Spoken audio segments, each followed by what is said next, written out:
Zoe Barnes, a reporter, discusses a potential job offer from CBS with Frank Underwood while he prepares for the day. Frank encourages her to aim higher than Politico and considers the merits of Slugline, a new platform where writers have more freedom. He abruptly throws Zoe's phone into a glass of water, promising to replace it with a work phone and a burner phone. Back at his home, Frank's conversation with Claire reveals his manipulative intentions regarding Zoe, with Claire questioning how much Zoe will ask for in return. Frank is confronted by a furious Marty Spinella, who believes Frank betrayed him regarding an amendment. Frank assures Marty that no one intended to include the amendment, but Marty remains unconvinced and leaves. Later, in a meeting with Doug Stamper, Frank discusses the constant threats he faces. A meeting takes place to strategize targeting congressmen in Pennsylvania, focusing on the need for a fresh face to win the next election. Doug informs Peter Russo that he won't be running in the next election because they need a fresh face. Peter angrily confronts Doug, accusing him of betraying their past friendship.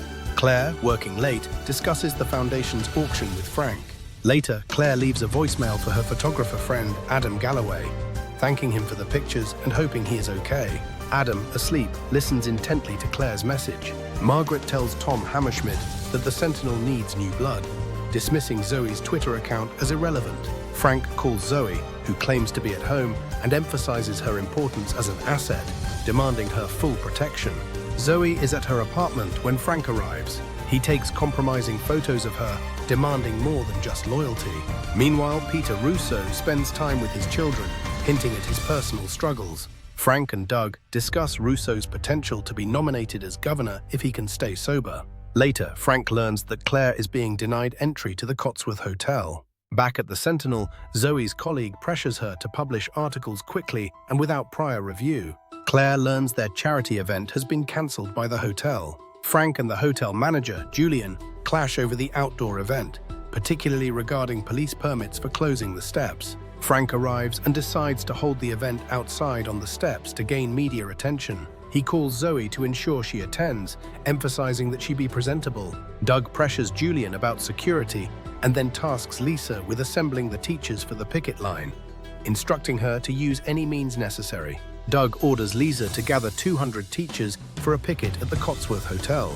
Underwood orchestrates a protest against himself to gain political leverage. Claire's Clearwater Initiative Gala is underway, drawing both Washington elites and protesting teachers. Zoe attends the gala to report on the protests and encounters both Underwoods.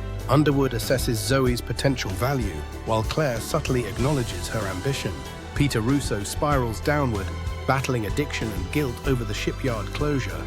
He receives accusatory and pleading emails from those affected by his actions. Russo attempts to respond, but descends further into substance abuse, culminating in a destructive outburst. Later, the Underwoods bring Russo back to his home, where his distress continues. Claire attempts to offer him comfort, but Russo is inconsolable. A gunshot rings out from the bathroom, leaving the Underwoods to contemplate the consequences. Peter Russo, in a state of distress, accuses Frank Underwood of setting him up to fail, a claim Frank dismisses. Frank attempts to placate Russo, reminding him that he defended Russo's candidacy when others wanted to remove him from consideration, emphasizing Russo's potential.